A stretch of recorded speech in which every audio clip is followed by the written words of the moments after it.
I'll wait for the confirmation. Well, there's no reverb. I think they fixed some of the reverb that was happening on these things. Yeah. She could hear you. She was right on cue. Okay. All right. Great.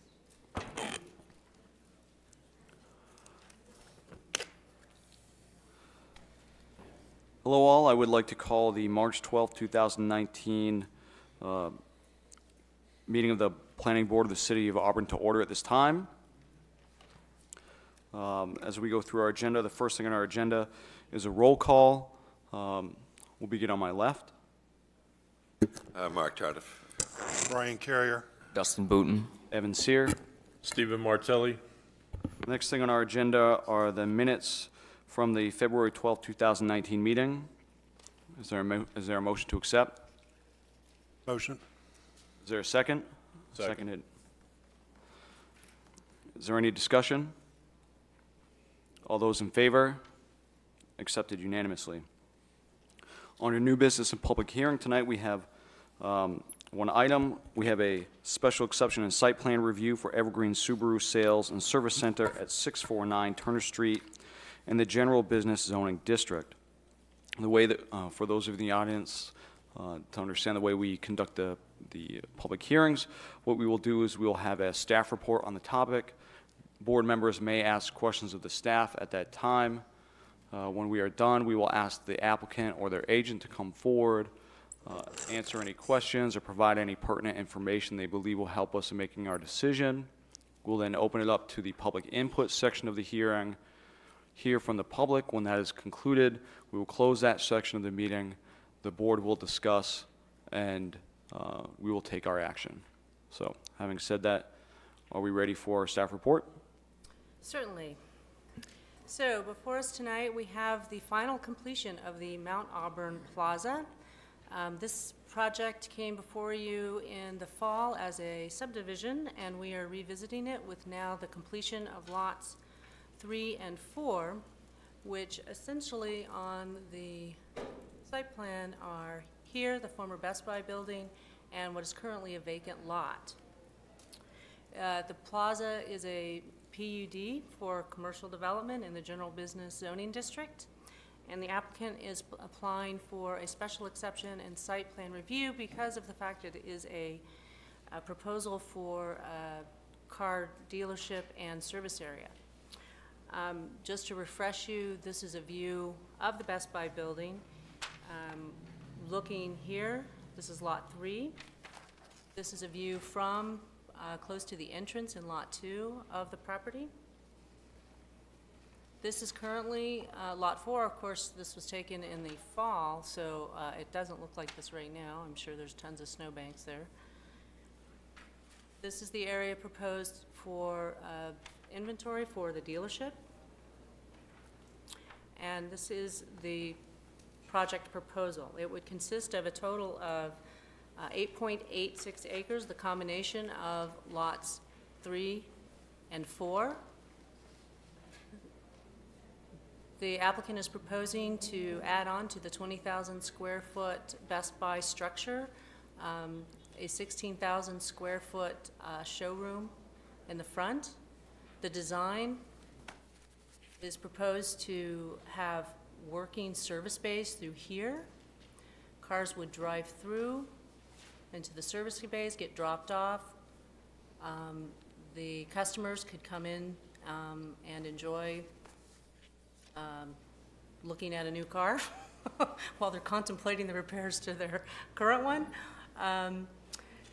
And this would be the showroom, and there would be 3 bays back here for the complete service of Subaru. The concept is to be a Subaru-only car dealership and service center for Auburn. The inventory area would be here, and the proposal would clean up the driveway entrance, which right now is a bit fragmented as you drive in, just due to the fact that lots 3 and 4 are not currently constructed or occupied. So the applicant would be lining this entryway, proposing an entry feature here for display, potentially showing the rugged all-wheel vehicles at a slope on a hill or something of that nature. And there's a pedestrian connection proposed through Lot 3 to 2 that would connect people waiting with the 3 restaurants that are located on site. So just as a refresher, this is an exposure to the entryway from Lot 2. Ruby Tuesdays is kind of over here in the corner landscaped. This is the main entrance. You can see IHOP over here. This is the main entry drive.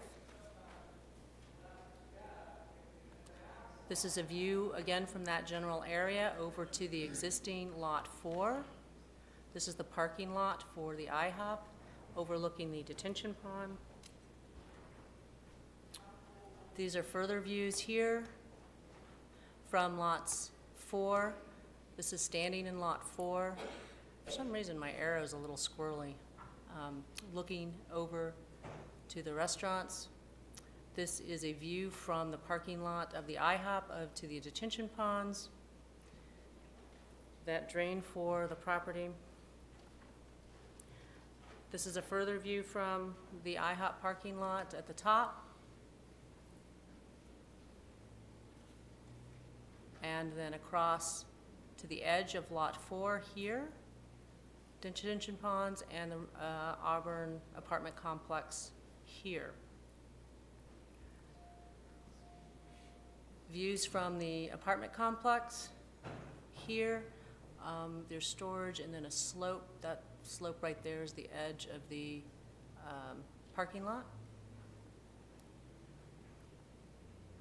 And views from Mount Auburn across the street at the tire fair. You can see the high visibility of the Best Buy, the proposed evergreen.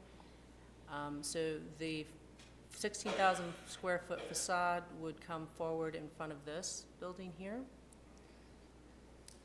And this is the corner view here. So what's before you is the consideration of the special exception and the site plan that's being proposed for your consideration.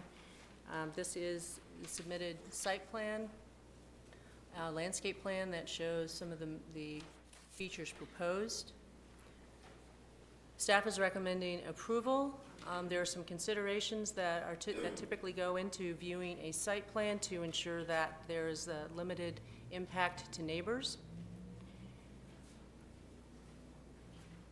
Do you have any questions for me, or the applicant is here as well? As I read through the staff report, and perhaps I'm reading this incorrectly, would the current site as provided for us, site plan as provided for us tonight, require some sort of waiver based on being an 80-stall parking lot without internal islands or landscaping? Well, the zoning ordinance essentially talks about having landscape islands and perimeters for as soon as you reach 80 parking spaces or more. It could be argued that this is considered to be inventory. However, the purpose of the landscaping is not just to shield visitors with shade, but it also is to mitigate heat islands and to provide some visual buffer to asphalt as a view. So there are multiple considerations. There's also a provision for the planning board to waive any of the parking provisions should they see fit in terms of the design of a project. It could be the number of spaces that an applicant wants to create, either by allowing them to have more or have less spaces. There's a lot of things that the planning board can do to waive some of those requirements. If a site plan is required, it all comes down to the design. The site design is within your purview to review based on the items listed. And I will assume that because this has made it to the staff report, staff had this discussion with the applicant at some point regarding this? That's correct. Did the applicant seek a waiver? I don't see anything in front of us, I guess, indicating, I see documentation stating that perhaps we should consider a waiver, but I don't see any documentation demonstrating that a waiver has been requested. A waiver has not been officially requested. We discussed the project generally. This was a rather fast-tracked item, so to give Mike Gatto and the applicant, we all did a really quick turnaround to make sure we could get this here. So Mike Gatto scrambled to get a landscape plan together, and he jumped right on that. So at this juncture, there are the items for your consideration and your discussion with the applicant. And if I could just add, the parking standards typically don't allow people to use parking lots for display area. Obviously, we have other dealerships in town, so I think the applicant's position, and I think there's room for within the ordinance to allow for it, is that display area may not be a parking lot. It's smaller spaces, narrower aisles, and they move cars around in large groups to move snow, things like that. So I think the planning board has an option of looking at a waiver if you believe it is a parking lot, or consider a display area and not apply the parking lot island standard.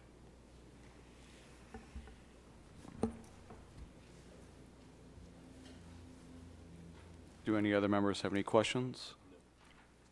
Any questions?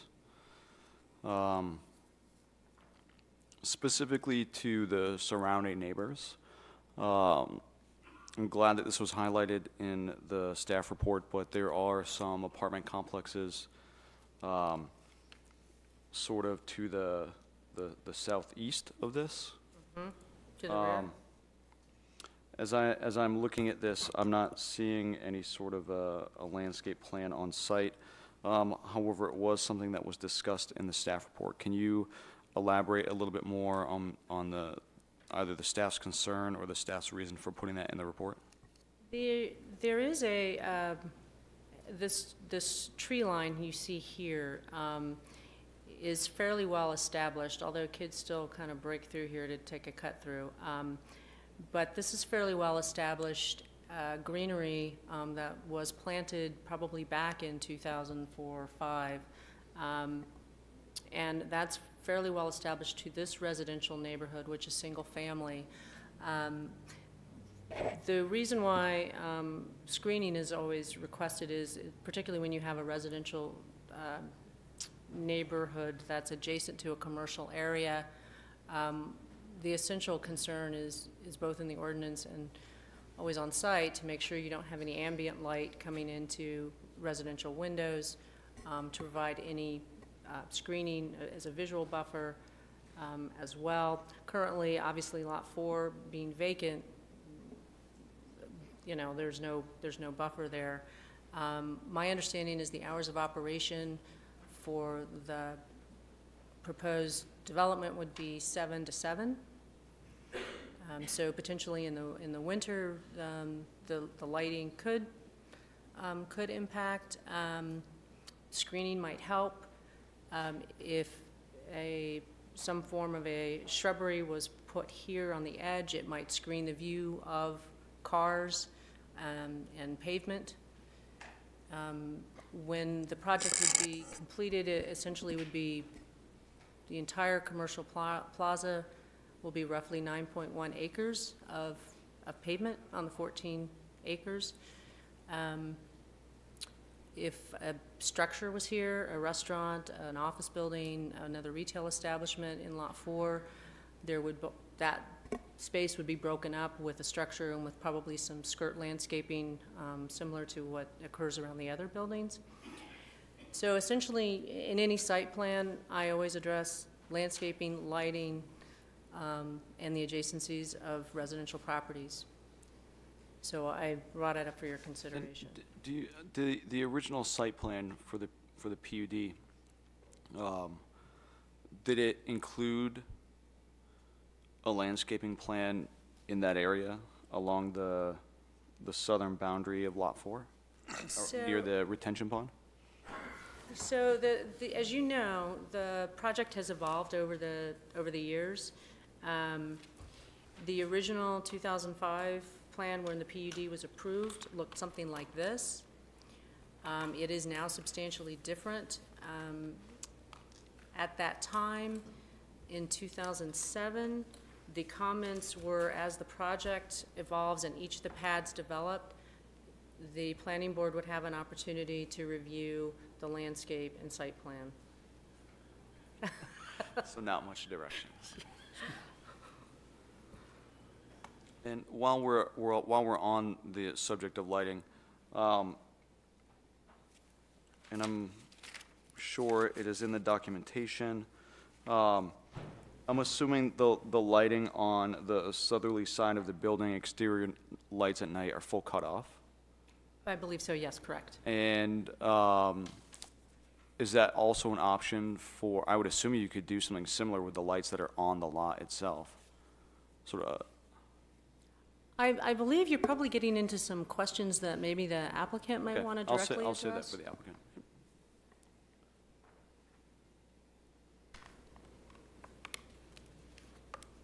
Okay, if there are no more questions from the board for the staff, we'd invite the applicant or their agent to come forward, speak to the project, and maybe give us any additional information they think is important. And can you please introduce yourselves by name and the capacity in which you're here? My name is Doug Wise. I'm the owner of Evergreen Subaru, so I'm a project developer. My name is Mike Gatto. I'm here to represent Doug. Right. I'm sure that you probably, folks, recognize us from being here for the current location on Center Street and all the zone changes and stuff we've done over the years. I'm going to apologize to the board because some of the staff report was news to me as of Friday. So I prepared a fairly lengthy response because of the questions like you have. I'm not quite sure what happened, but I just want to make sure we get the record straight for you folks, and you guys can decide how you want to go with this thing tonight. We are here, obviously, to get this project approved. This project has had a history. I actually first stepped on this property back in '87. I hate to date myself, but when I was working for the Auburn Mall Apartments, which you were just talking about, and I did all of those projects, plans for that project. DEP has issued 4 full reviews of this project and a transfer license. So there's been 5 different permits issued by DEP on this site dealing with Phase 1, Phase 2 modification, wetland, additional wetland impact and wetland mitigation concepts, and also Phase 3, which is the current master plan. Do you have the Phase 3 plan that you can? Yes, let me get out of this one.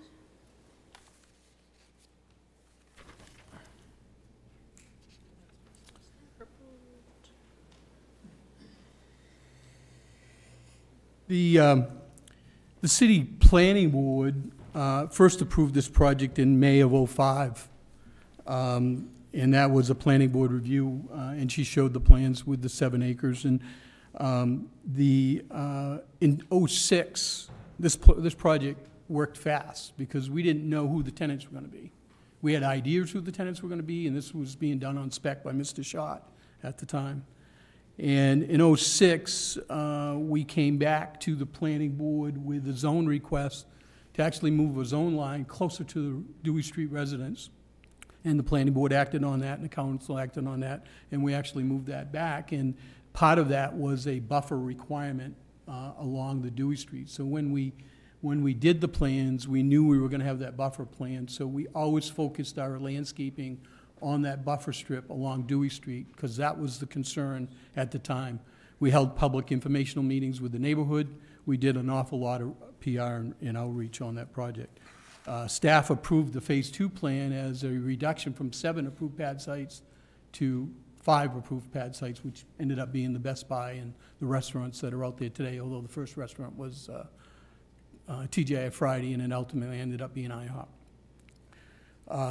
In January '07, you approved the Phase 3 plan, and landscaping shown on the Phase 3 plan was only a strip along Dewey Street.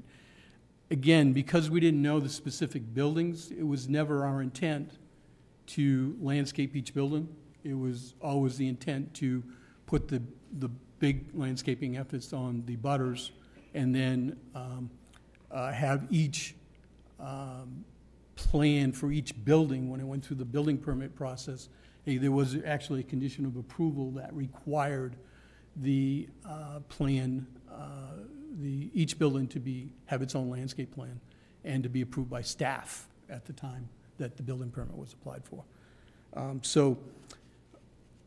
Again, the board did that approval of Phase 3 in '07, and I don't see the Phase 3 plan up Yeah, there. I'm not finding it. I thought it was stored in here permanently on this document.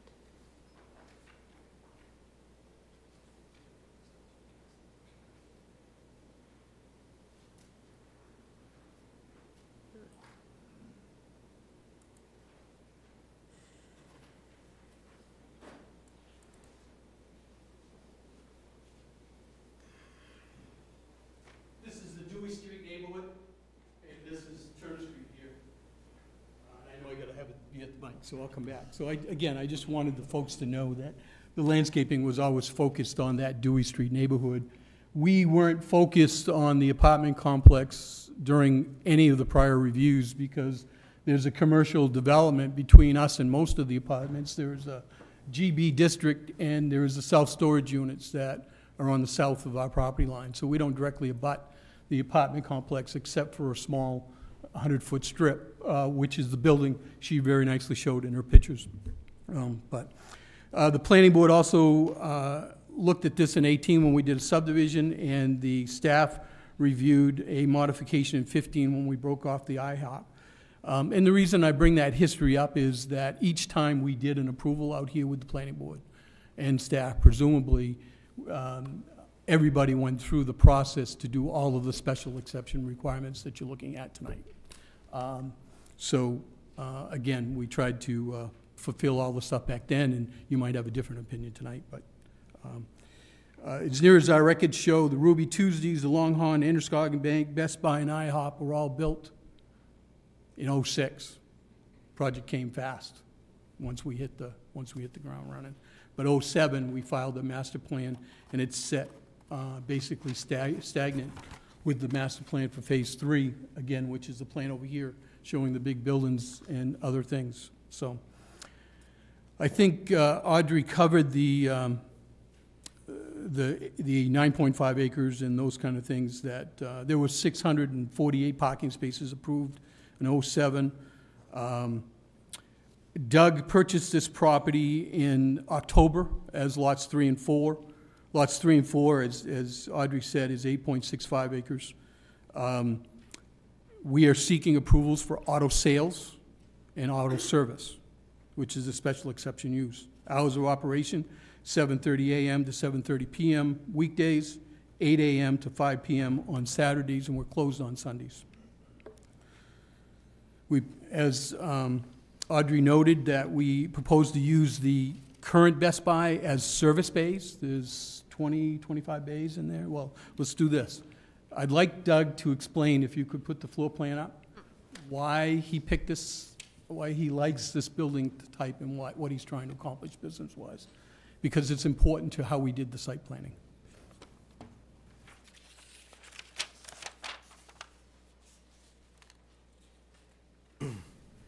Okay, so that's drawing. Let me bring this closer.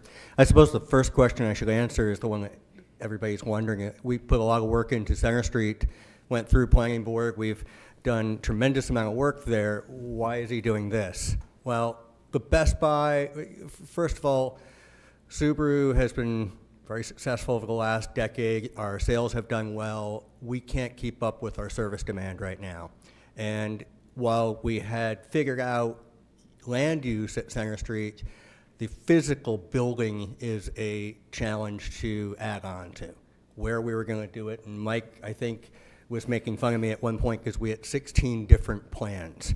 And every time there was a new idea, because it was a Rubik's Cube. We just couldn't figure out how to move one thing and protect everything else. The Best Buy is ready-made for a huge service department, which is what we started thinking about in the first place. That big box is very versatile. Our plan, if you focus on that right there, is we can have 18 service bays plus our reconditioning, which is kind of our cosmetic work, all in one contained space. Right now, we're down the road. We rent space on Center Street for 10 or 12 employees off-site. So to get everybody under one roof was very compelling. And then once we figured out what we were doing with the service department, we realized, you know, let's make this an all-in-one play, which is if you can move to the front of the building, the addition, what we're going to do is add that footprint. On the right side, you see 3 lanes. Those are indoor service drop-off lanes. So people will drive indoors, get out of their car, and walk through a sliding door to our service write-up area. Then they can go into the waiting room, which is in the corner to the bottom of that screen. That waiting room, it's great flow for us because it accommodates sales or service. It's one space that we can dress up nicely, make comfortable, and everybody's in that spot. And then the lanes on the far left are actually for the sales department. It will come from the Best Buy building now. Once we have a car cleaned and ready to deliver, it will come through a door into a delivery bay all inside. And, you know, for us, we've just come through a tough winter, and it's tough in car sales. If you've got snow, cold, people are transitioning from their old car to their new car. To be able to do it indoors on a Thursday night at 7 p.m. is just going to be delightful for people. So that was the whole concept. Any questions? So if you look at the site plan, if you could, Audrey, the colored one, that would be great. So Doug's concept is to have people enter the site from Turner Street and drive on what we plan to call Subaru Drive, all the way past the display vehicles into the customer parking where she has her arrow now. So the flow would be like this. For a service customer, they would drive right into the building, transition, go into the waiting room. Our staff would drive it through here and into the workshop. For a sales customer, these parking spaces up here and then to the front of the building. The intent is that customers aren't walking through the inventory. The intent is that if a customer wants to try a vehicle, staff will bring the vehicle out to them at the front patio area that we have on the area, and those folks will do their test drive if they want to do it. And as Audrey pointed out, we are looking at a display feature, which will be a stone-type feature that would show the articulation that you can do with an all-wheel drive vehicle that I'm assuming sales staff could drive through so the folks could see what's going on. Doug wanted the customer parking separated from the employee parking. So the employee parking is the back 2 rows up against the rear buffer area. And the inventory are the middle rows to the front, if you will. Doug is hoping to have 55 employees here, and as you know, we've got a full set of engineering plans and stuff like that. I'm going to go out of, in terms of detail, there is 5.16 acres of impervious area on these 2 lots today. We're going to reduce that to 5 on this lot, and it's disturbed is 4.69 just for those details. So the first thing that caught us off guard a little bit was the parking narrative and the discussion of it being storage area or inventory area and needing the buffer requirements. So I first, after reading this weekend, I spent a lot of time on this project. After looking at the staff report, I looked to your definitions, and you don't have a definition for a parking lot, but you do have a definition for parking space, which basically defines a 9 by 18 foot space. You also have a definition for an automobile parking lot, private, and then you have a definition for an automobile sales lot. As I look at our plan, we are proposing to have 2 parking areas, one of 38 spaces and one of 60 spaces for employees. And then we have an auto automobile sales lot for our inventory under your definitions. So as I read the ordinance, and it's not my job to interpret the ordinance, it is my job to explain to you what I did and why I did it, I don't think the parking standards apply.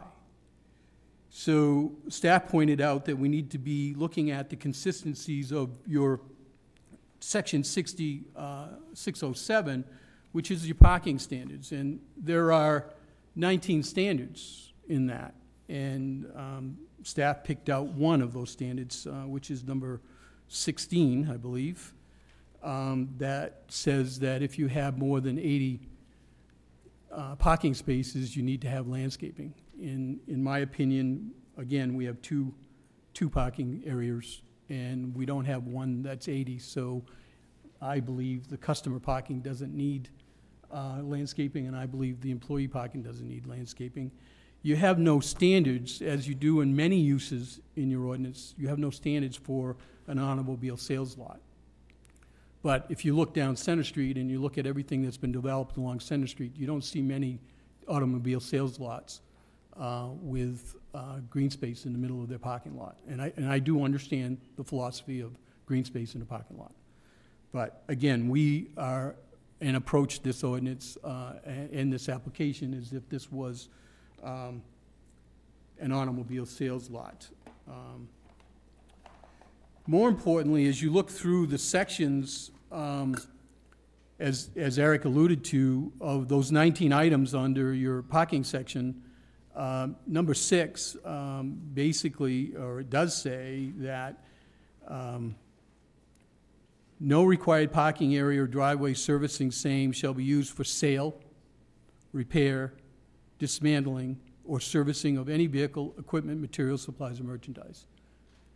Under your parking standards, I think we're prohibited from having sales in your parking standards. Also, item 2 says that all parking spaces have to be 9 by 18. Our parking spaces are 9 by 18 and may even be larger. I can't remember exactly what we did mention it. So the parking for the employees and customers meet that. Our inventory spaces do not. They're only 17 feet deep, and we're expecting to be a lot of vehicles parked in those, and it will depend on the size of vehicle that's being marketed, with how small they get and how big they get over time. So there will be a lot of places there. So again, our feeling was that the standard for landscaping, visual impact, buffering didn't apply to the automobile sales lot. There's also another big reason why we laid this out the way we did with the green space around the edge. All of our green space is around the edge. I put more green space to the back, more green space to the south, and there's a reason for that. And I'd like Doug to go into the reason why he insisted as much as he could that we keep this layout. So, Doug. For us, it has everything to do with a snow day at a car dealership, where when, in a typical, when the restaurants are, when it's snowing for the restaurants, their customers aren't there, the cars aren't there. For us, when the storm event ends, we walk in and our entire inventory is covered in snow, as is the lot. So for what we have to do is clean cars, move them, plow, and move them back. And so to have the flexibility to have the space to work with and move things like a jigsaw puzzle around and then move the snow all to the edges is essential. It's an all-day project, and we're just looking to do it as efficiently as possible. So that's the biggest reason, is that the area to the back and the area to the south that you were talking earlier about landscaping was laid out for snow storage. And again, if you have a winter like this year, you need a lot of space for that when you have 4.6 something acres of impervious area that you have to push snow on. And additionally, we'll be working with the restaurants, and they have to move their snow someplace as well. And I think we'll be collectively working together. I know I was speaking with the manager of the Longhorn the other day, and he was noting that the way the snow got pushed this year, a lot of his spaces got used up, and we're going to have to find a happy medium for where to put the snow in that area so that we can all conduct business. The landscaping and open space, and I'm going to go through the criteria in the staff report. The landscaping and open space dialogue, I think we talked a little bit about, is that the focus throughout this process was to landscape the Dewey Street neighborhood. During my tenure with this, while we discussed landscaping in other areas, it was determined it wasn't necessary.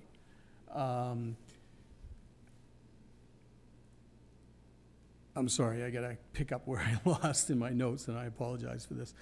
So again, we got the project approved with landscaping in Dewey Street, which was done in 06, 07, and with the condition of approval the staff has used since then, and every time a building goes in, they look at the landscape plan.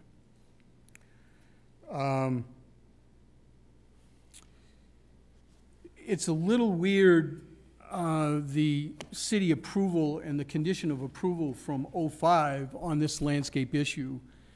And in my copy of the '05 approval, number H says that site plans and landscape plans for the development of each of the pad sites and associated parking areas shall be submitted for staff review and approval, period. The next sentence says, in addition, a master site plan for the entire Auburn Plaza development shall be submitted with the development proposal for each of the pad sites and shall reflect the approved plans to date. And staff has suggested that none of that master planning has been done. My interpretation of those words and what we've been doing with staff is when I submitted phase 2, I showed what was on phase 1. And when I submitted phase 3, I showed what was built for phase 2 without the specific information of the footprint, but all the parking and pedestrian movements and all the other things. As far as I interpret this ordinance, and I think Audrey interprets, or the condition, and Audrey, I think, interprets it differently based on her staff report, is that we weren't required to do a master landscape plan or a master lighting plan. We were required to do a master plan and keep updating it as buildings got approved, and that's what we believe we've done. And staff has approved it, and the board has approved it so far.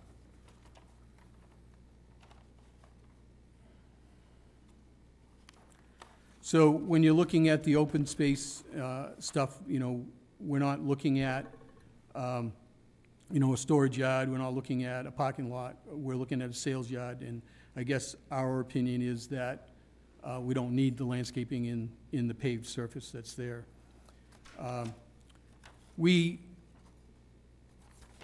Audrey also brought up in this section the visual impact, and I was glad to see her pictures because since Friday I've been on site twice.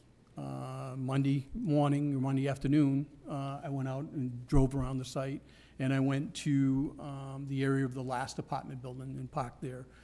And she had a very nice picture from a side view of that apartment building and our pond and the slope. And when you sit there in the driveway and you look at the site, you can see part of the roof of the Best Buy building. You can't see the parking lot because of the hill. It's in the way. It's a 30-foot vertical drop from that apartment building. Lower picture. It's a 30-foot vertical drop, and it's a 240-foot distance to the face of the building. So I don't know that the parking lot is going to be very visible from that location. And she showed a couple other pictures along Plummer Street, I believe it is, that you can't really see the project in the middle of Plumbing Street. And then if you go up to the end, you can barely see the parking spaces in front of, up a Plummer Street, Turner Street intersection. You can barely see the parking spaces in front of the IHOP, but you can't see any parking that's over by the Androscoggin Bank. You can only see the roof. So I don't know that this site is going to be very visible. And had I known that this was a concern, I would have probably done some additional work to show you some graphics so that I could prove that case. But that's just, I'm just explaining my opinion. I also, we'll keep on this thing. I mean, I looked at the Google images, and she's got some very good pictures, and I think it shows what I'm saying is that there's not an awful lot of this project that's going to be seen. So under the landscaping and open space, we're not proposing any additional landscaping, and the board can render its opinion tonight, because we need the green space that we put there on the south side for storage. We also feel that there's a commercial project abutting us. That commercial project was buffered with the pine trees that she showed in her pictures, and I don't know why we would be needing to provide a buffer on top of that pine tree buffer that's already there. But again, that's up to you folks. So lighting. The only condition that I've almost ever had on any of my lighting or any of my projects is, under your ordinances, is that all lighting needs to be full cutoff luminaires. And that occurs on the Walmart project, that includes on 600 Center Street, includes on many of the projects that I work on in the city. All lights need to be cutoff lighting. And that's about the criteria you folks have. Since 2006, the existing buildings in the parking lot have been lit from dusk to dawn, based on the lights we put up at that time. And I spoke with Eric the other day, and he was not aware of any complaints that he'd received from the folks in the apartment complex. I visited the site last night after the restaurants were closed and many of the other area stores were closed, and I drove through the area, and quite honestly, I was impressed that when you sit at the end of the Damien Ave, whatever it is, where that apartment building is, and you look at the site, you can see some lights, obviously. You really can't see what's going on the ground. And when you go on the site, because of those full cutoff luminaires, you can see very well. So those full cutoff luminaires, in my world, do their job. But when you sit over there, you can also look across the street on Plummer Street, and you can see the lights for 600 Turner Street with the restaurant that's open until 1 a.m. You can see the lights from Lowe's, you can see the lights from the hotel, you can see the lights from wherever. So there are a lot of lights there. This is an urban setting, and I don't think a few more lights are going to impact the neighbors too much. Well, I'm going to stop you real quick, Mike. Yep. So, because I don't want you to belabor a point that you don't need to. The question specifically was, so they're marked as existing light poles. I mean, I understand the lighting isn't there, the bases are all there. The light poles that are going to go up, are they going to have cutoff lighting? All full cutoff luminaires. We're proposing. That was really the question.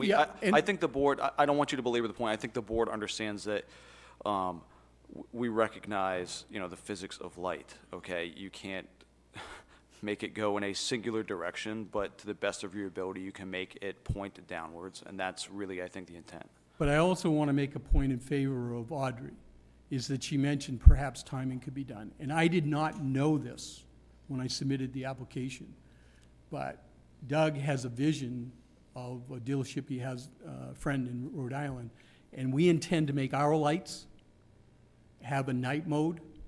And I can't, and Doug and I are not going to give you the specifics, but at night, the lights are going to go down in intensity.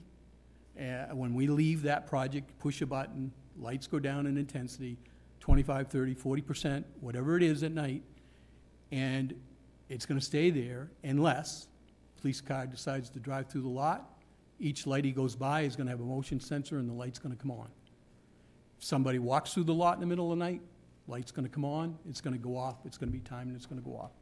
So it's going to be dusk to dawn lighting, and it is going to be timed, and it is going to be intensity controlled if everything fits in the budget as we plan to do it today. So I'm telling you that. So that's the plan, but that's not necessarily what's recorded in the plan. But your every plan, right? project I've ever done with this city has a standard condition of approval. If we say something here tonight, it's part of the plan.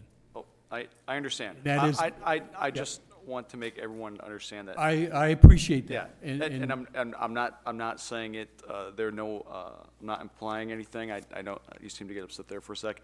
I just want everyone to understand that you were saying plan, you mean your proposed plan, what you would like to do, not necessarily the site plan. It's, And we did, but we are, and one thing I didn't tell Audrey, because I didn't know it, is that we are going to be time sensitive, and we are going to do that. The lights will be installed that way anyways. So Next section is signage.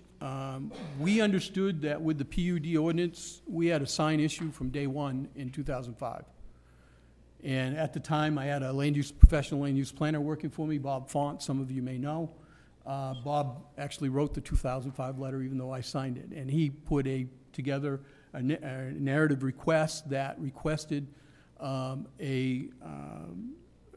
well, basically it says these words. And that the board use a provision of section 4.2A.11, which is an old ordinance section, to permit individual freestanding signs at each pad site based upon the application we submitted at that time and the discussions with the board. That request was approved. That request was repeated in the phase 3 application, and we discussed it in September. So with signage, we only are proposing one sign at this point as it's in this application, but we did have a waiver, and we do have that waiver with this project, and we'd like that waiver to stay, a waiver or provision. I believe that provision under the current ordinance is 60-637, number 11, but I'm not positive. But I believe your current proposal actually already meets standards, so. What's that? I believe your current proposal meets standards. It I'm not does. sure the signage is a point of contested. It isn't, except that she had suggested there wasn't a master plan done, and we weren't required to do one, so that's why you haven't seen one. Okay, we got that waiver, and we decided that we were going to do it. So you're just letting us know why we. Yeah, I why got we you. didn't do it.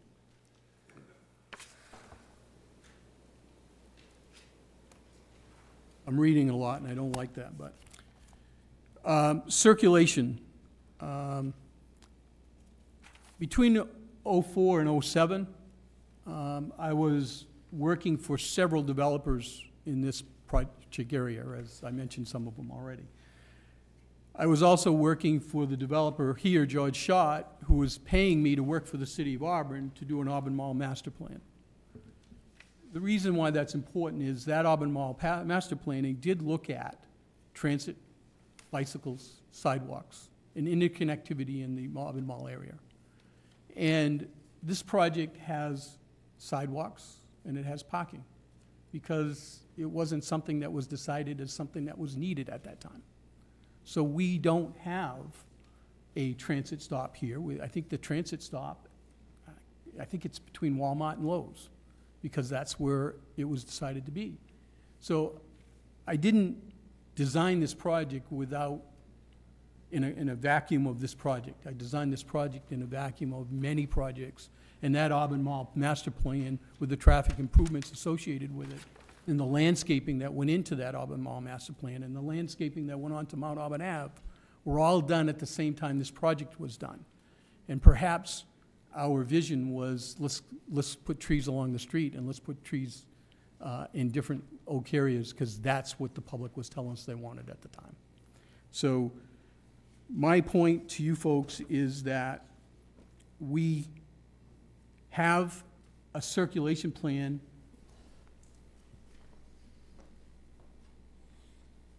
which has sidewalks coming into the site and going through the site here and to the site there. We agree with staff that the sidewalk crossing between Ruby Tuesdays and IHOP needs to be repainted. It's on our property. We will make sure that gets done. And we also will work with the owners of the other lots to make sure they restripe their crosswalks within their development. So I think I missed one thing. So I'll take just one more minute.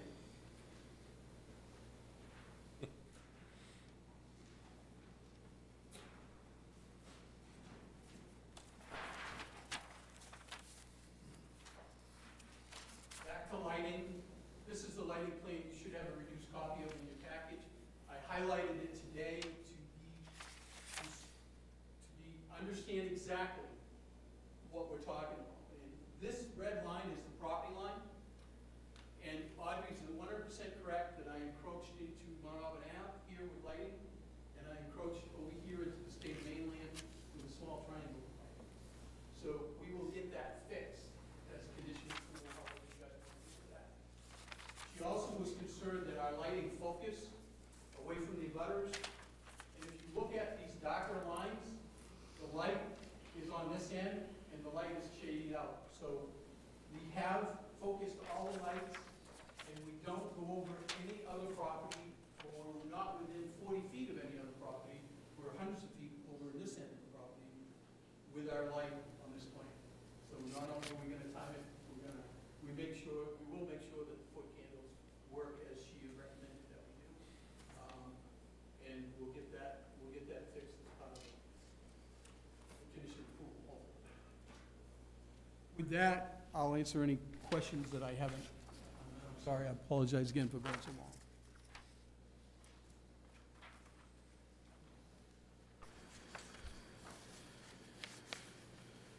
I have none. Are there any questions from members of the board? Yeah, I've got a couple of questions. In terms of the lighting, I do see that as the biggest concern, that we're not increasing an impact to the residential uses adjacent to it. And obviously, under the site plan review, it specifically talks about the buffers against artificial and reflected light.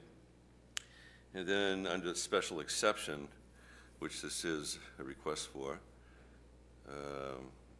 that we're not going to alter the essential characteristics of the neighborhood or depreciate the value of property. And I don't know if you can give us any sense of the impact of this. Again, I understand and agree that this use fits with that site. And also that the parking standards shouldn't be strictly applied to this situation, because it's not like a parking lot for all the cars belong to people coming and going. It's different. So again, the only thing for me is there any way for you to quantify or confirm that when you start adding lights to these bases that are there, that you're not going to significantly impact the adjacent residential properties? First of all, that's the second time I've heard bases are there. Yeah, I get that from... Any bases that are on the Best Buy site will likely come down, and new lights will be installed based on our protocol that we've talked about. And these lighting plans, I hate them, they're very confusing, but bottom line is that as you get outside of this circle, it tells you the foot candle at the ground and what light intensity you're getting. And as you go away from these dark lines, it gets down to 0.1, point something. When in the middle of the site, you're at 5, you might be at 10, you might be at something else when the lights are on. What this is telling us with these lines, each one of these things is a light pole that's proposed, a different light pole that's labeled this number. And what it's telling us is that once you get a little ways away from the site here, which property line's way down here, lighting impact is 0. So those full cutoff luminaires that I was trying to talk to you about earlier, when you look at it from afar, you're looking through that light. Now, when you look at it, when you go on the site, it was Walmart, it was 600, every parking lot I went into, you could see because the lights are coming down and they're lighting up the features. So the lighting plan, and I'm not a lighting expert, but I've looked at many of these plans over in the past, and they're telling us there's going to be no impact. And again, we're 40 feet away from the property line, and this is a heavily treed buffer. Okay? Where the travelway of Mount Auburn Ave is up here quite a ways, and our lighting is dropping off in our detention pond except for this one light. Okay? We do have spillage into the other lots in the development, but we have a common scheme of lighting that we have to maintain. But I've got 200 feet of property here, there will be no light. So, again, you will see lights. As I said, you'll see light heads. And when I was there 10:30, 11 o'clock last night, you can see the light heads. But you won't see, I don't think you'll see a glow like you used to on sodium lights and everything else that they used to use. These are all going to be LED lights, all programmed. So, based on the evidence that I have, I can say we should have 0 impact. I can also tell you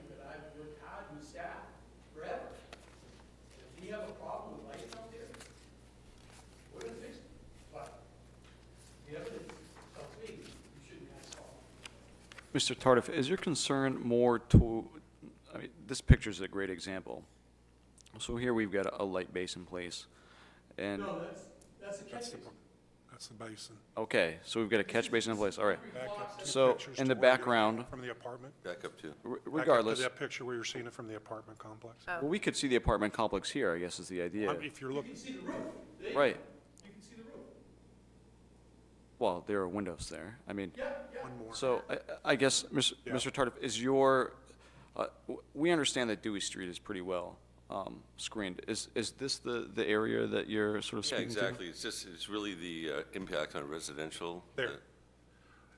And I'm gonna sort of jump in, Mike, because I looked at the lighting plan, and I will assume that the peripheral lights will be the 40-foot poles along that edge. And my only worry from the lighting standpoint would be the gap, because you have substantial growth back along Dewey Avenue, and you have a pretty good growth right there. So if there was an issue with light being generated by those 40-foot poles on the peripheral, you guys would have a problem with, say, just fixing like that gap through there, or, because you're not going to be able to see a lot of it past that gap, because you have the buildings there. You're talking about Looking up the hill towards the, this gap here? I believe that's the picture, yes. Yeah, that's the rock slope. First of all lights will be mounted at 22-foot high. Okay, 22. Flat, cut down, cut off luminaires. Okay? Is that what these are up here, right there? I believe they are, yes. It's been years since I saw those light details, but I believe they're all, that was one of the things we did, is we kept the lights low. Okay, I wasn't sure because in the plan, it said that the poles could be up to 40 feet. But you need to understand that this thing right here, that's a geotechnically designed slope with riprap. We cannot put trees on the slope. So the only place we can put the trees is where we want to plow the snow. Okay. Okay? Well- And the berm down below for the pond, we can't put them on the berm either because the trees will eventually grow up and blow over. Right. And the pond will fail. The pond is probably 10 feet in elevation above the storage pool. So we don't want that pond, Failing. okay? So again, that's why I pointed out the DEP permits and all the review we've done, okay, so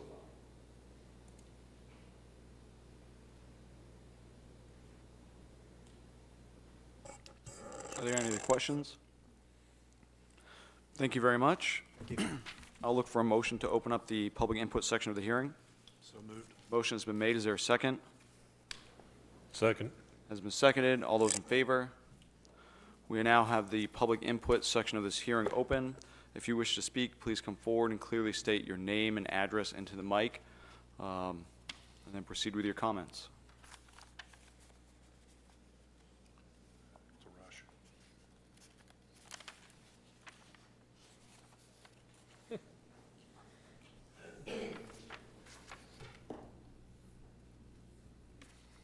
My name's Bill Sylvester. I live on 1128 Riverside Drive.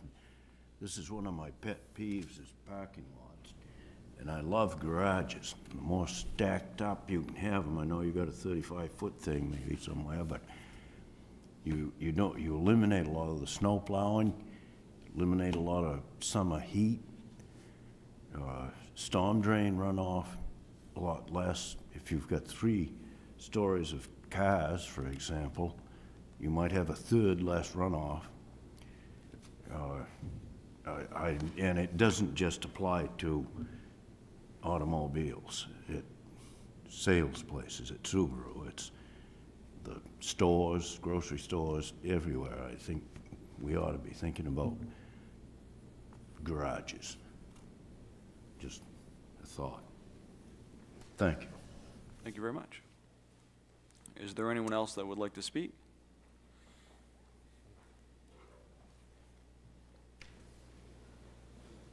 My name's Sue Ellen Clark. I'm in a butter on the Dewey Street side.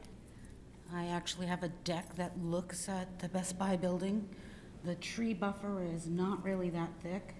I can see through it quite a bit, and when there is light or was light there, it comes through onto Dewey Street. I do have a question, though, Oh, about... excuse me, I apologize. Can you, the reason we ask you to speak into the mic is because Oh, the I'm meetings are sorry. recorded for record. Thank you. So one of my questions is, what will the noise impact be? Because noise travels from that parking lot through the abutter area. It may not further back in the neighborhood because the neighborhood slopes down towards Center Street, but right on that Dewey Street side, the noise level is, I'm just wondering what the impact will be from the mechanic side of the... Yes, please come forward. The, all mechanical work will be done inside the building because we can't do any outside according to the conditions of approval. And the garage doors will be kept closed because we'll have a climate-controlled building. So it should be all inside, and one would think you wouldn't have any impact. Okay. More than what you experience, you know, with traffic and stuff like that. Okay. I have another question. There's reference you made toward the retention pond for drainage. It's my understanding that years ago, before this was commercial property, that was a wetland area in there, wasn't it? I could be wrong. No, you're absolutely correct. And that retention pond was built, it was required by DEP? Yes. Yes, It looks nothing like wild wetland, but... No, our first proposal with this project in '05 proposed to have a smaller project and wetland mitigation on site. We waited for a while for an inland fish and wildlife person to come down, and when they finally came down, they said, I don't care about this wetland. So we moved the wetland mitigation site to the Dingley site. And so the only thing that's done on this site is all the wetlands were filled because they had invasive species in them. All the wetlands were filled and destroyed. And the only thing we have on this site is 2 stormwater systems that look like one pond, but it's 2 different stormwater systems. And that stormwater system treats water from the Auburn Mall as well as from our project. So that was So designed. that's no longer a wetland? That's not no longer a considered wetland. That is not considered a wetland. That is a designed detention basin for stormwater control that was required in 205, modified in 207. So where is the wetland area now, the Dingley area? Where's that? We created wetlands in a farm off from Summer Street. I can't remember the address, but it's out beyond, help me, Eric. Just beyond Whiting Farm. Whiting on Farm. Summer Street. There you go, thank you. In the Lake Auburn watershed. Okay, thank you.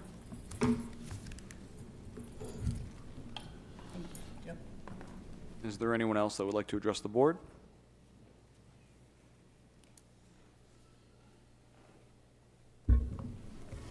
Thanks for letting me speak. My name's Jason Williams. I'm from Longhorn. So I'm going to be his neighbor, so to speak. I have nothing but full support of this. I think it's a great idea. It's going to bring more people into the area for me, which is great for me, as well as, the other restaurants. I think that also they were talking about changing the street so it's an actual street.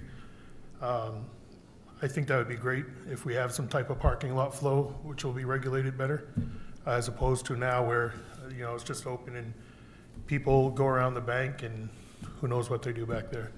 But there's nothing back there, and there's always somebody back there for no reason at all. So any tenant is better than no tenant. This gentleman, I spoke with him yesterday and looked over some of his plans, and I think honestly it's going to bring a lot to the table for my business and the other businesses there in that little plaza.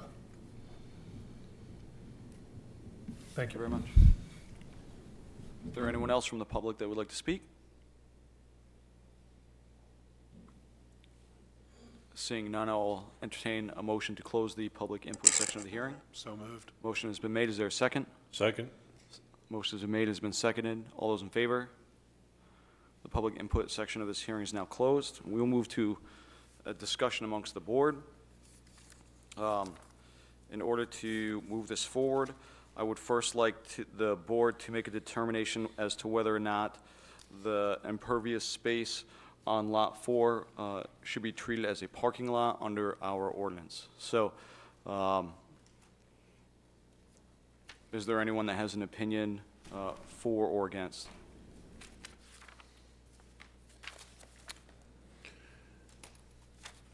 No one wants to talk? All right, I'll drive the conversation. My personal opinion is that while it would be tempting to call this a parking lot, the only reason we're calling this a parking lot is because there's asphalt and cars.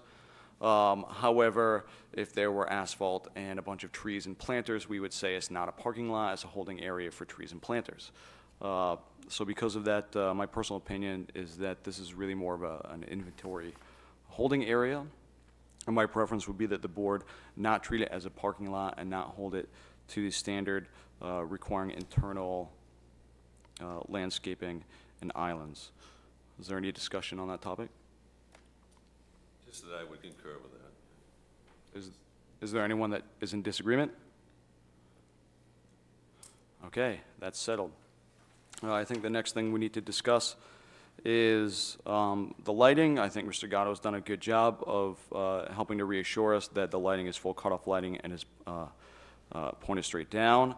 Mr. Gatto has brought up the idea of having lighting that can be dimmed outside of regular business hours. I think that's something we need to discuss, whether or not we want to make that a condition of approval. Mr. Tardif has also brought up the idea that additional screening in a particular spot on the lot might be good to help with the lighting as well. Oh, I apologize. All right, Mr. Carrier said that. I apologize. So let's take those up. And we also have the issue of the lighting plan being amended to remove spillover onto Mount Auburn Ave. I know there was a small triangle onto the state property. My personal preference for the board would be to leave it at the Mount Auburn Ave and just say that the lighting plan be amended to remove spillover onto Mount Auburn Ave and leave it at that. Is there anyone in disagreement? I have no issue with the current lighting plan. You have no issue with the current plan? Okay. Is there any traction for including that the lighting be capable of being dimmed outside of regular business hours as part of a condition? I really like that idea, and I'm wondering, is there an actual commitment from the developer to do that? Yes, please. I'm mentally committed to it, and we're still waiting for budget numbers. It's something that would be one of the last things I'd pull out of the project, because for our purposes, it's exactly what we want. We don't need to spend a lot of energy literally and figuratively all night. We just want security lighting so that, our inventory is at least protected and the cameras can pick something up. If these motion sensors that we've looked at can pick up any activity and then bring the lighting back up for a period of 15, 20 minutes while there's activity and then drop back down, for us, that's perfect. It's what we want to do. I think maybe more the point of the question is, would it be burdensome if we were to make that a condition?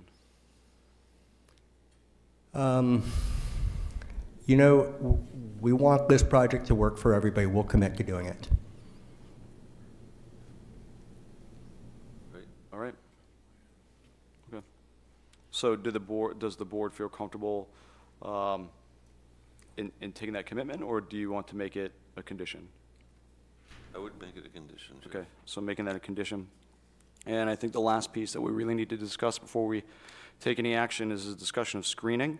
Do we believe the current screening is adequate? Is there an area that we believe is inadequate? And if there is an area that is inadequate, what screening would we like? To make note, I apologize, for those members that haven't had something like this come before us before, there is actually a commercial standard for screening that involves evergreens that are sort of spaced and offset to sort of fill in gaps. And my assumption would be that that would be the screening that we would be discussing. So the first part is, does the board believe that there's a need for screening? Yes.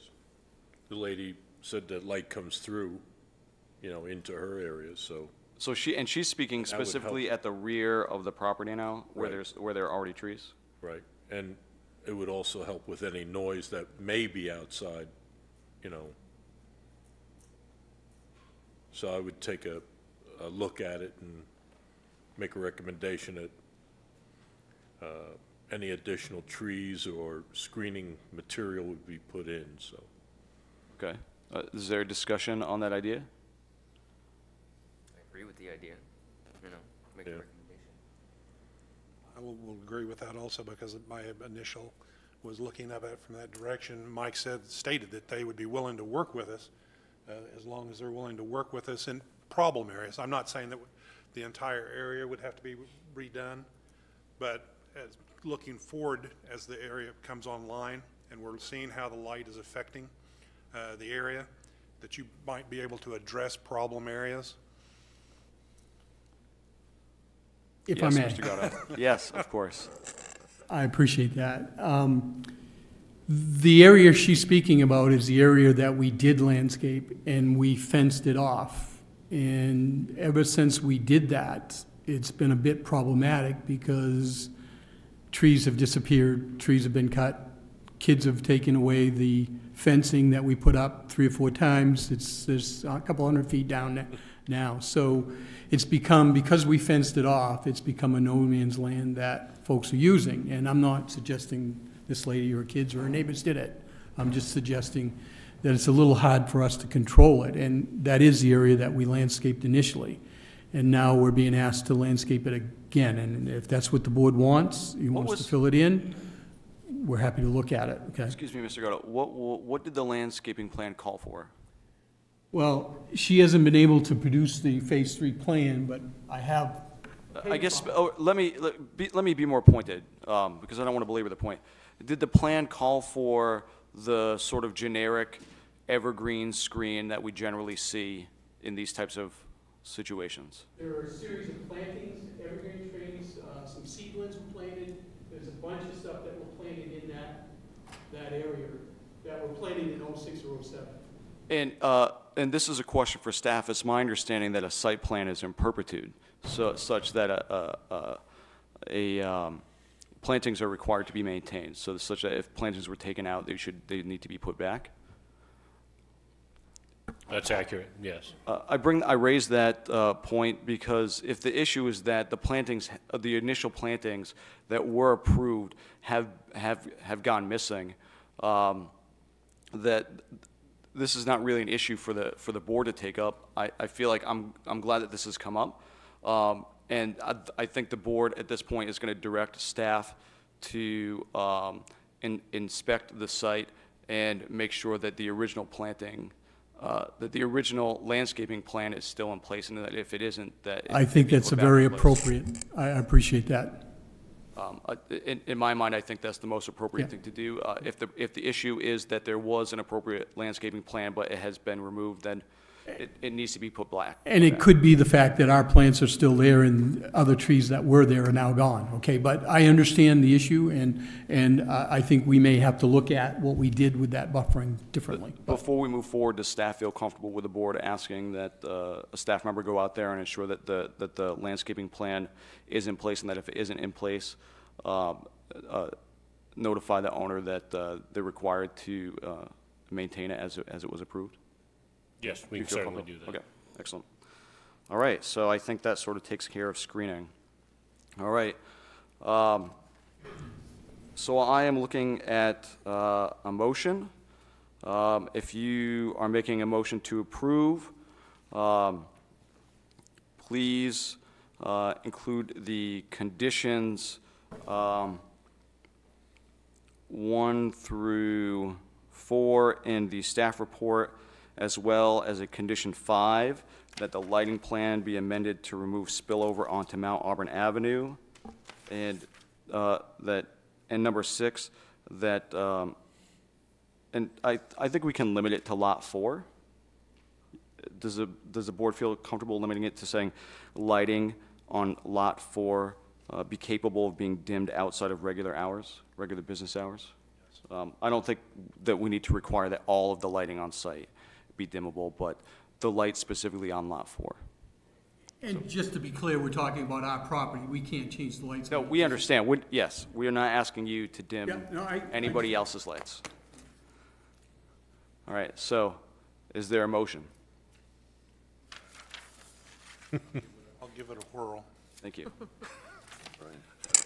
I make a motion that we accept the site plan exception as reported in one, that treating the parking as a storage area for their inventory and involving the landscape, not involving the landscaping as such, and with the wording that the lighting be addressed in Lot 4 only, and make that part of the staff recommendation. I want to make sure that we say it the way we want it to be. So, with the lighting,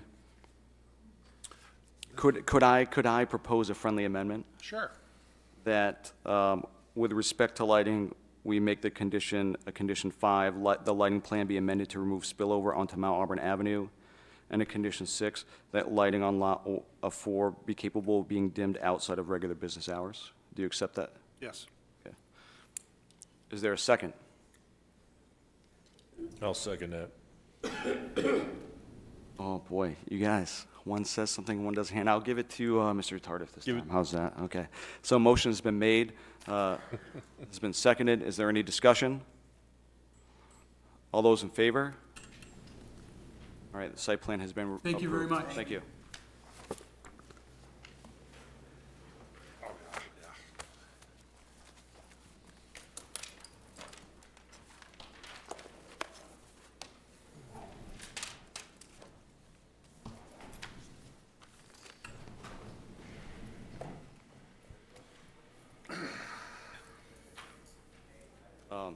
Audrey, I know we spoke about bumping something up, but there are so many people here that I'd like to make sure we value their time.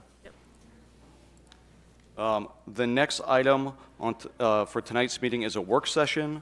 We're going to be discussing the Mayor's Action Group on Agriculture and Resource Protection, current draft changes to the Agriculture and Resource Protection Zoning District. Because there are many people here, I'd like to explain how a workshop works for us and what that process will look like.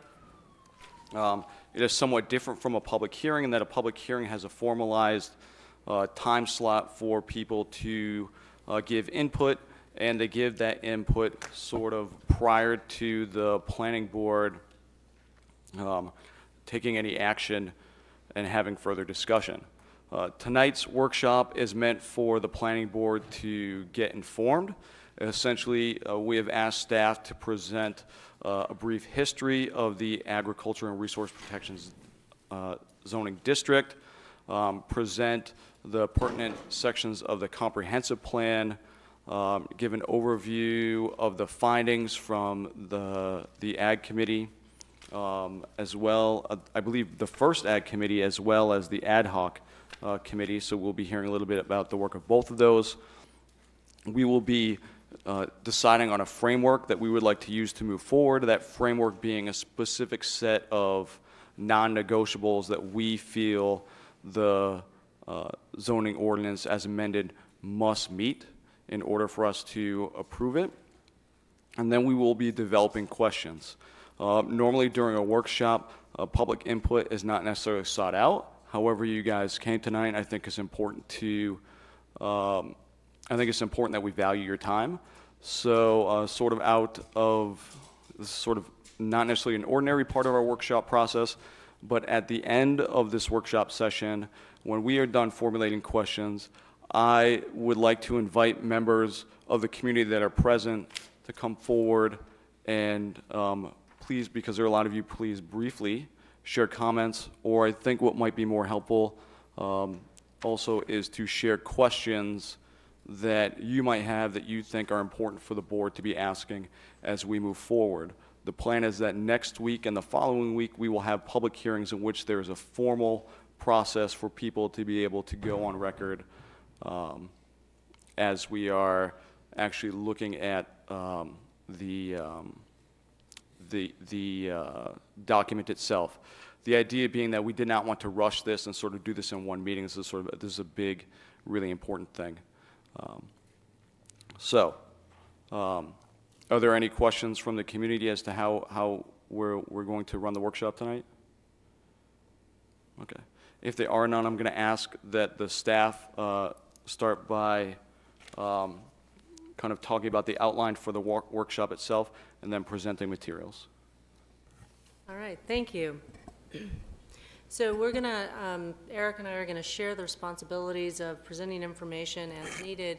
Eric's worked long and hard with the Mayor's Committee as well as working with the city for the last 12 years and being really familiar with all the activity that's gone on in the zone and as the comprehensive plan was developed in 2010.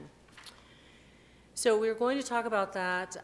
Any basis in zoning change needs to reflect the implementation of the comprehensive plan, so we're going to use that as a basis to review the comprehensive plan goals and objectives. We are also going to take the opportunity to review some of the facts and stats and map resources that are available. There's a tremendous amount of resources currently available on the website, and our amazing GIS guru has created a portal, and if you haven't checked it out yet, please do. This is available on our city website. It says City of Auburn Data Portal, and there's a lot of information here, a lot of maps that we'll be talking about tonight, but there's way more information on this portal than we can go through. So I just want to make sure you are very aware of these resources so that you can research this information yourself and look at it as we move forward. Information is the key, so we want to make sure everyone has as much information as possible as we move through this. So we're going to review a few of those, but most importantly, spending time on discussion and determining the process next steps going forward. With the 150th anniversary celebration in play here, it's no surprise to anybody that Auburn has its foundings as a farming community. Farmers established this area back in the late 1700s, and it has been a mainstay of the community ever since. Even as far back as 1920, that first city plan was focused on food scarcity and making sure that every aid could be given to farming in the community, and that was very important to keep food resources local. I guess we're coming back around again a century later. In the 50s and 60s, there were several reports that looked into this as the economy changed, as suburban patterns grew. An infamous or famous Blackwell report was one of the first to identify specific geographies for farm and forest areas, and many of these areas identified in the 50s and 60s is currently reflected in our agricultural and resource protection areas. By the time the 70s came along, the community experimented with trying to provide more rural housing patterns by creating these strip or split zoning that you see along rural roads. This was put in place specifically for 1 and 3 acre lots to allow for residential development in formerly ag zoned land. It can be somewhat confusing to have split zone land. We see that every week at the counter, but it does enable many people to build residential homes along our rural streets and roads, and that has been a very prominent fixture for a while now. In the 80s, there was an attempt to thoroughly re-examine the ag economy and zoning. There was a report that has been in file for quite a while in which alternatives were examined. A decision matrix was created looking at what kinds of things the ag zone should achieve, what things should be discouraged, and the patterns that we have now were reaffirmed. Moving forward to 2010, a lot of work went into the comprehensive plan. As many of you present are very aware, the policies continued towards the efficient land utilization and designation of restricted and non-growth areas designed to preserve ag and protect resources. Through 2013 through, I guess, 2010 to present, there's been various attempts to work with the code to study it, to make some changes. There have been some increases in different uses allowed in the ag zone, and some other zone changes have come up. They have not gone forward at City Council, primarily because there was a desire to do further study. And that brought us to 2017, 2018, when an extensive agricultural study and an ad hoc steering committee was put together, and recommendations were made on how to move forward with some of the recommendations in the comprehensive plan, as well as some other issues that have evolved as the agricultural economy continues to change. Which brings us to the present moment. 2018, the mayor kicked off a committee to again re-examine the 50% income rule that is currently a use standard for the agricultural and resource protection zone, as well as to look at lot size standards, which are currently at 10 acres or more.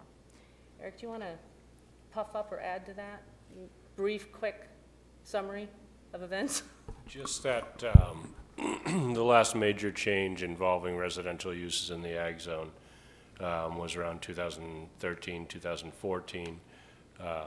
The comp plan recommended that we look at allowing flexibility in locating homes on lots that are split zoned.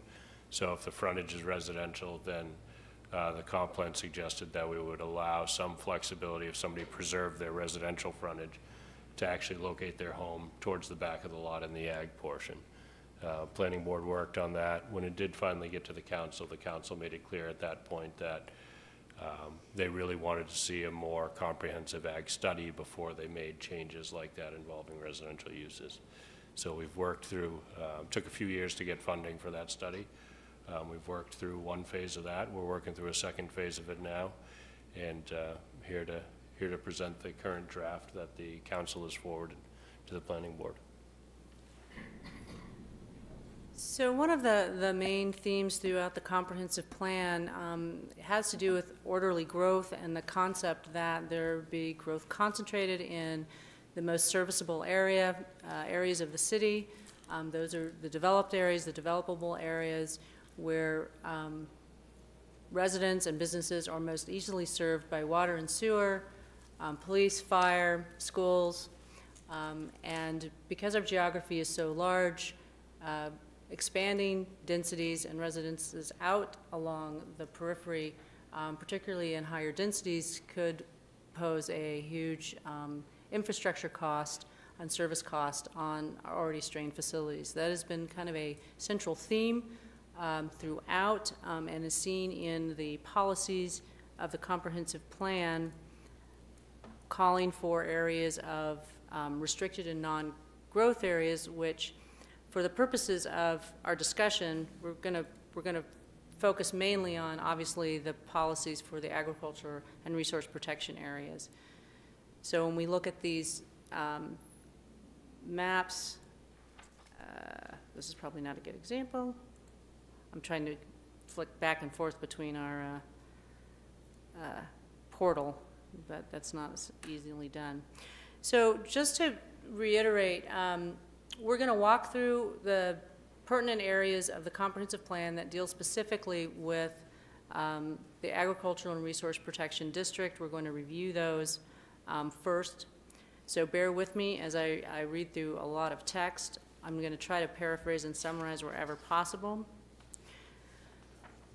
So for the most part, the restricted or non-growth areas are unsuitable or otherwise undesirable for development. And these areas, the city desires to see little or no growth and development over the next 10 years. Now, it is approaching 2020. However, we're still in 2019. The rural areas continue to protect undeveloped rural areas, including North River Road, the Lake Auburn and Taylor Pond watersheds, and South Auburn from development. Continue to allow low-density residential development along some rural roads in accordance with defined criteria. Allow flexibility for where and how rural residential development occurs to minimize its impact on the rural character and agricultural uses. This is further policies in this area. Residential, allow new residential development at varying densities on the fringe of the built-up area where municipal services and utilities can be provided.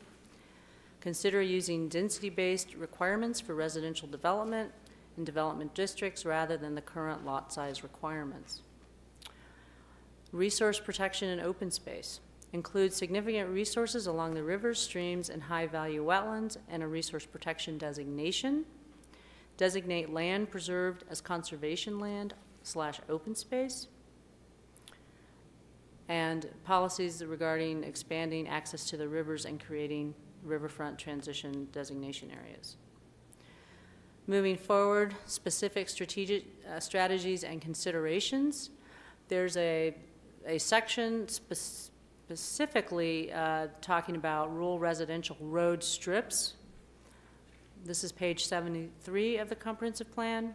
The city has historically zoned narrow strips of land along some rural roads for low-density residential development. These strips represent a compromise between the city's goal of limiting residential development in rural areas and existing conditions along these rural roads. Limit the need for new roads by encouraging development along existing roadways and within designated growth areas. Use the agricultural and rural zone designation as a means of holding select areas